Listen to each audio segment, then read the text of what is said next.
So basically, who's in the devil mask is what everyone's talking about.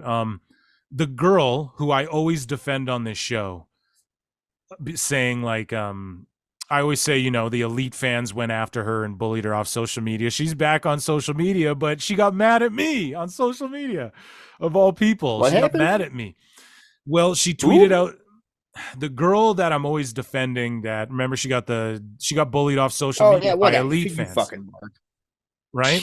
And so she Got got mad mad at at you. me on socials Oh, because she wrote down a bunch of like really compelling puzzle pieces to say it's CM Punk in the devil mask. And this is the theory going around. And even Conrad Thompson is like, it would be the most genius story in all of pro wrestling. And it's like, no, dude, no, it's not. If Punk was in the devil mask, that it wouldn't be the most genius thing, because they just stumble fuck themselves into that storyline if that's the case, right? The best storylines, whatever they had planned for that.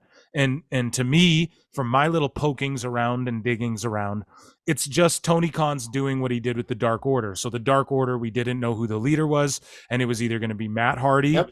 or it was going to be Brody Lee if they could get him. But if they couldn't get him, they knew Matt Hardy was in that bitch, like 100%. They knew he was coming all elite. He's friends with the Bucks and shit. And so it was going to be him if it wasn't Brody Lee. So it's the same thing, right? Like they have all these people who were not signed, like Dolph Ziggler. People are saying it could be Mustafa Ali is who we think it is. It's either going to be Ali, or Hairline said Jack Perry is the guy. And I'm leaning towards that too, because on the show they threw, the Acclaim through the real, and Excalibur's like, oh, they threw him through real glass.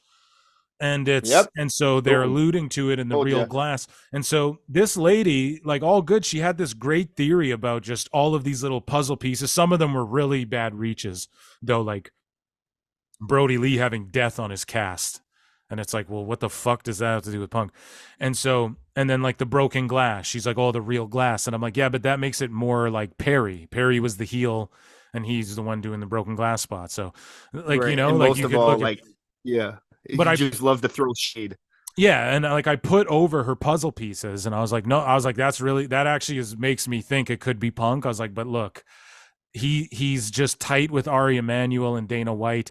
And I want to bring in again the MMA side of it, folks. So the rumors are in the MMA world, and this is why you WWE motherfuckers, or just all of you guys, you E-drones, you AEW fans, you can't keep up with me and this show, because I'm also as big of a mark for MMA as I am for pro wrestling. Maybe a little less because I don't have an MMA podcast yet. Way, But that way to being put said, yourself over, Doug. yeah, I but tried to get you to do it, Doug. I know, but they can't keep up, and I'll tell you why. Because the rumors are in the MMA world is that Punk's getting ready to fight at UFC 300. So my whole thing is that, and that's never going to happen. He's not going to fight at UFC 300, but he's talking to Endeavor TKO type people. And if he's not ever fighting in MMA, trust me, he's never fighting in MMA again. And if he's never doing that, but the rumors of the MMA sphere, even their reporters, hey, Punk is talking to people. UFC 300's coming up, right? I'm telling you guys, man, who's he talking to? He's talking to these motherfuckers about coming back to WWE. It's that simple. So, yeah, I just put that out there, and she's like, that's a reach. And I was just like, dude, I'm just pointing out that he's friends with Ari Emanuel and Dana White, and he works for CFFC, which is owned by UFC and is on UFC Fight Pass, which is owned by Endeavor, which is TKO. I'm just giving you the facts here. I'm not reaching at anything. And she just got really I offended know, by that. yeah, So shout you out. I love you, girl. I defended you a million times, but it's okay if you didn't like what yeah, I you said. did. I didn't be a Right. dick. I was like, Okay, damn, I didn't mean to offend you. Like, so, but yeah, just letting everyone know here's the Punk thing. is coming back to WWE. He's not going to fight at UFC 300. He's going to be at WrestleMania 40. Sorry, go ahead, Hairline.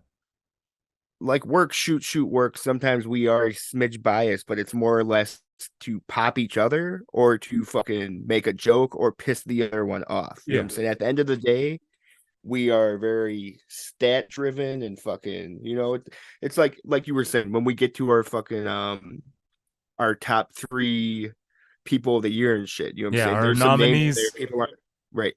There's people in my nominees that people aren't gonna expect, you know what I'm saying? People that I don't like, but I'm not gonna look at fucking wrestling fucking through a fucking telescope and shit. You know what I'm saying? I want to be a credible fucking, podcaster. Yeah, exactly, dude. and that's why everyone's like, oh, these guys have a awards. Trust me, we're gonna explain it all. It's not Yeah. some Mark How fucking awards here.